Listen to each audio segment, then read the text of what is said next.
Коллективы народного творчества Гагаузии, Дюз-Ават, духовой оркестр и инструментально-вокальный ансамбль Серенсу обратились в народное собрание с проблемой ликвидации этих коллективов. На минувшем заседании Народного собрания Гагаузии, которое состоялось 24 ноября, рассматривался и этот вопрос. Вы все знаете о том, что исполком Гагаузии принял решение о создании госконцерта. Так вот, это создание госконцерта, оказывается, повлекло за собой ликвидацию этих коллективов. Я вас информирую о том, что примар Камрата обратился к исполкому, если уж Гагаузии так мешает Дюз-Ават, если у Гагаузии нет возможности сохранить бренд Гагаузии, передать весь коллектив с баланса на баланс примарии Камрата. Однако, по словам председателя НСГ, исполнительный комитет Гагаузии принял решение передать на баланс примарии города Камрат только 3 единицы, а всю материальную ценность, которой владели эти коллективы, передать Гагаузконцерту.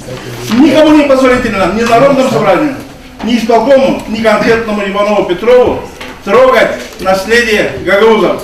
Один из ветвей культурной самобытности являются эти, в частности, эти 3 коллектива, которые передают из поколения в поколение свои навыки и развивают культурные, творческие свои планы и внедряют их в жизнь. В этой связи было предложено отменить постановление исполкома о создании Гагаузконцерта с целью сохранения культурного наследия гагаузов. Я предлагаю принять постановление, которое у вас есть, то есть отменить сегодня постановление о создании Гагаузконцерта и нынешнее, и прошлого года, потому что они 2 раза его принимали.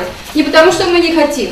Я там даже вам предлагаю обратить внимание, потому что мы не хотим Гагаузконцерт, пусть он будет, но будет избрана другая форма, не ущемляющая коллективы, их не уничтожающая и согласно закону. Депутаты Народного собрания единогласно согласились с предложением об отмене этого постановления и предположили, что следующим шагом будет передача этих коллективов на баланс примарии города Камрат.